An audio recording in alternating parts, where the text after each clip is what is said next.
त्रिपुरा में जो हिंसा हुई है, जो वॉयलेंस हुआ है, मुसलमानों के खिलाफ जो नारे लगाए गए, मुसलमानों के पैगंबर हजरत मोहम्मद मुस्तफ़ा के खिलाफ जो नारेबाजी की गई, उसके बाद मस्जिदों में टारगेट करके हमले किए गए, मुसलमानों के घर जला दिए गए, दुकानें जला दी गई। ये तमाम बातें अभी तक हमारे सामने मीडिया के जरिए आ रही थी, सोशल मीडिया के जरिए। लेकिन अब वकीलों की एक टीम, वकीलों का एक वफ्द और डेलीगेशन जाकर वहां पूरे हालात का जायजा लेकर आया है। हमारे साथ इस वक्त बातचीत करने के लिए मौजूद हैं एहतिशाम हाशमी साहब, जो कि सुप्रीम कोर्ट के वकील हैं। सर, सबसे पहले आपसे मैं ये जानना चाह रहा हूँ कि क्या हालात हैं इस वक्त त्रिपुरा में और कितनी मस्जिदें जलाई गई हैं, क्योंकि जो खबरें आ रही हैं उनसे बेहतर आप बता पाएंगे कि क्या इस वक्त के जो मौजूदा हालात हैं, मस्जिदें, मकान, दुकानें, ये तमाम चीजें तोड़ी गई हैं, नहीं तोड़ी गई हैं, क्या हालात? देखिए, मकान एज सच मकान नहीं तोड़े गए हैं, लेकिन मकानों में तोड़-फोड़ की गई है। खिड़कियाँ, दरवाजे, फर्नीचर ये सब तोड़ा गया है। और आपने देखा होगा, हमारी एक वीडियो भी थी जिसमें एक महिला के साथ, एक फीमेल के साथ और उसकी बच्ची के साथ भी बदतमीज़ी की है और उनके गले से भी ज़ेवर और चेन छीने हैं। और त्रिपुरा पुलिस दावे कर रही थी किसी मस्जिद में आग नहीं लगाई है, लेकिन आप मेरी फ़ोटो देखेंगे तो उसमें आप पाएँगे कि मस्जिद में आग लगी हुई है, लेकिन अब तो आग ठंडी हो चुकी है। और सारे लोग मुझसे सवाल पूछते हैं कि अब माहौल कैसा है? तो भाई, जब तूफान आता है तो उसके बाद माहौल तो शांत हो जाता है, लेकिन सब कुछ बर्बाद हो चुका होता है। तो ये सवाल मुझे लगता है ये गलत है अपने आप में। वही पुलिस भी यही कह रही है कि अब सब कुछ शांत है। पुलिस के जो बयान आ रहे हैं एहतिशाम साहब, वो यही आ रहे हैं कि फेक न्यूज ना फैलाई जाए, अब सब कुछ त्रिपुरा में हालात नॉर्मल है, शांत है। भाई, मैं किसी को बुरी तरह मारूं, उसके हाथ पांव तोड़ दूं और फिर घर चला जाऊं, फिर वो हॉस्पिटल में शांति से लेटा है, तो फिर तो ऐसा शांति का माहौल तो पुलिस वालों के साथ भी होना चाहिए। फिर तब भी ये कहा जाएगा क्या कि शांति का माहौल है अब तो सब जगह, कोई प्रॉब्लम नहीं है। किसी को आप जान से मार दो, उसके बाद उसके घर में शांति रहेगी, पूरा घर शांत हो जाएगा, शांति सभा ऑर्गेनाइज होगी। तो शांति होना और पीस होना, कम्युनल हार्मनी होना, ये ज्यादा इंपॉर्टेंट है। आप विश्व हिंदू परिषद ने वहां पे रैली ऑर्गेनाइज करी, लोगों के घर जलाए, मस्जिदों में आग लगाई, मस्जिदों में तोड़फोड़ करी। उसके बाद जब न्यूज मीडिया में आने लगी, जब हमारी टीम वहां पहुंची, उसके बाद से शांति है। तो ये, हाँ ठीक है, अब शांति है, क्योंकि हम लोग भी थे तब भी कोई रैली नहीं निकल रही थी। तो इससे कंक्लूजन क्या निकल रहा है कि सब कुछ हुआ जो ठीक हुआ क्या? ये सवाल ही गलत है। ये पूछना ही नहीं चाहिए किसी को कि अब शांति है ना वहां पे। तो ये तो मतलब एक क्रॉस एग्जामिनेशन जैसा हो गया, एडवोकेट जैसा करते हैं, भाई अब तो शांति है ना, हाँ अब शांति है, तो भाई देखिए अब तो शांति है, कोई इशू नहीं है, तो सिचुएशन नॉर्मल है। भाई, दहशत जो वहां के बच्चों के दिलों में और वहां के लोगों के दिलों में जो दहशत बस गई है, उसका कितना खराब मेंटल इंपैक्ट पड़ता है हेल्थ पे, साइकोलॉजी पे, आपकी सोशल लाइफ पे। आज आपको पब्लिकली कोई अगर किसी को स्लैप कर दे, स्लैप करने के बाद तो सब शांत हो गया, लेकिन उसकी जो बेइज्जती हुई है, जो ह्यूमिलिएशन हुआ है, उसका क्या? उसका जवाबदार कौन होगा बताइए आप? तो ऐसी शांति तो अगर प्रिवेल करना चाहते हो तो आप जनता को बोल दीजिए कि हम ऐसे ही शांति प्रिवेल करना चाहते हैं, आपको जो मर्जी आए करें, उसके बाद शांति हो जाएगी। तो फिर पुलिस कहेगी, बेशर्मी से पुलिस कहेगी कि सब शांत है, अब तो कोई इशू नहीं है। अच्छा, आपने वहाँ अधिकारियों से भी मुलाकात की किसी से या नहीं की? क्या उन लोगों का कहना है? देखिए, हमने चीफ सेक्रेटरी साहब से मुलाकात करने की कोशिश की थी, पर टाइम नहीं मिल पाया। और नॉर्थ त्रिपुरा में जब हम गए तो वहाँ पे पुलिस ऑफिसर्स खुद आ गए थे, और वहाँ के जो सीओ साहब थे उसकी भी वीडियो है मेरे पास। तो उन्होंने हमें साफ साफ मना किया कि आप यहाँ से जाइए, आप कोई फैक्ट फाइंडिंग नहीं कर सकते। हमने कहा सर, हम दोनों कम्युनिटी के लोगों से मिलने आए हैं। हमारी टीम में, जैसा कि आप जानते हैं, एडवोकेट मुकेश, एडवोकेट अमित, ये लोग भी थे। तो हमने फैक्ट फाइंडिंग क्या होता है कि दोनों पक्षों की बात जानना और समझना, लेकिन हमें दूसरे पक्ष की बात समझने का और जानने का मौका नहीं मिला प्रशासन की वजह से।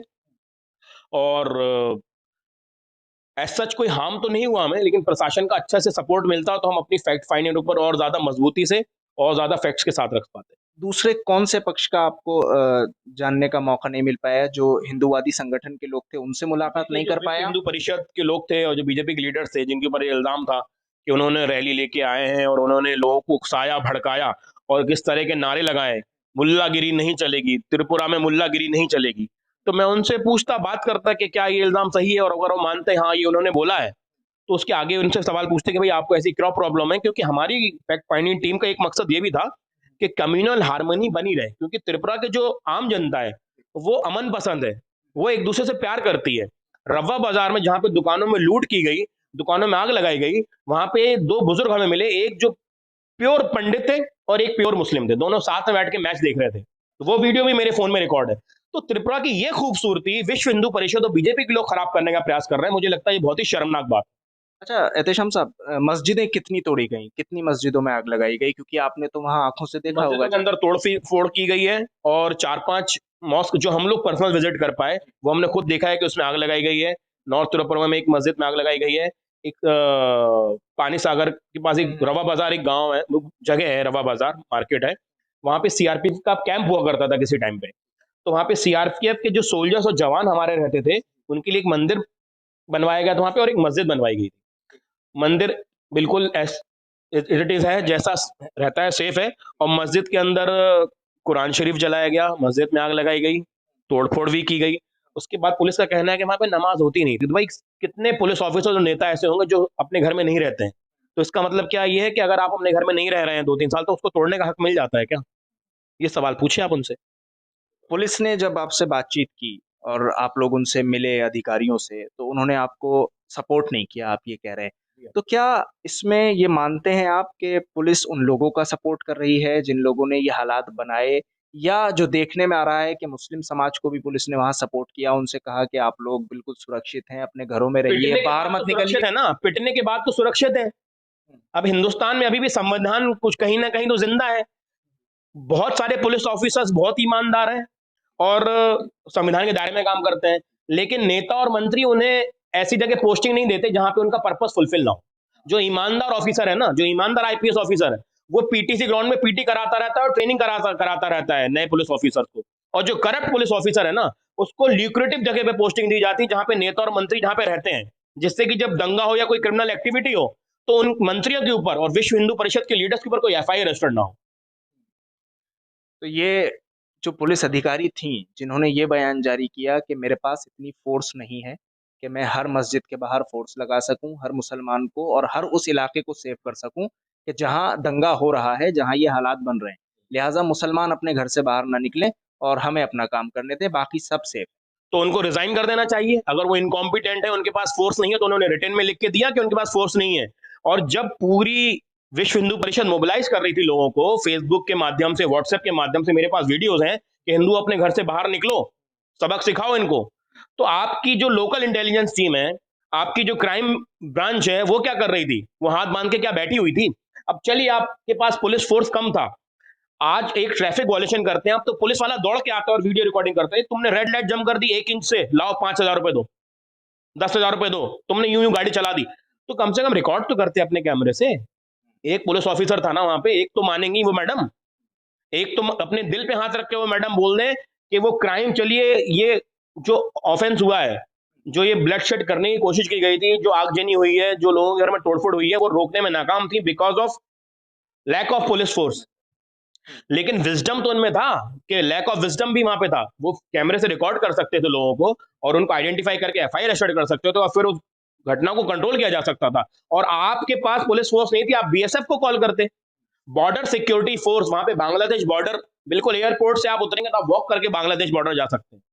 बांग्लादेश फ्रेंडली कंट्री है हमारी, वहां पे इतनी ज्यादा फोर्स की जरूरत नहीं होती है। बीएसएफ को कॉल करते आप। आपने कितनी बार चिट्ठी लिखी गृह मंत्रालय को कि हमें बीएसएफ की फोर्स चाहिए, हमारे पास फोर्स नहीं है? यानी फोर्स मंगानी चाहिए। फोर्स मंगानी चाहिए थी उनको, अगर उनके पास, और अभी भी अभी मंगा ली क्या उन्होंने फोर्स? चलिए तब तो फोर्स नहीं थी, अब क्या किया उन्होंने? अब फोर्स मंगाई है कि नहीं मंगाई है? आप देख कर आए, आप बताइए। मैं फोर्स खुद है? देख के आया हूं, फोर्स है वहां पे। लेकिन अब जिसको जो काम करना था ना, वो कर दिया। बिल्कुल, आप यही कह रहे हैं शुरू से कि जो होना था वो हो गया, अब शांति होने का कोई शांति है। मतलब नहीं है, अगर है भी तो वो होनी ही।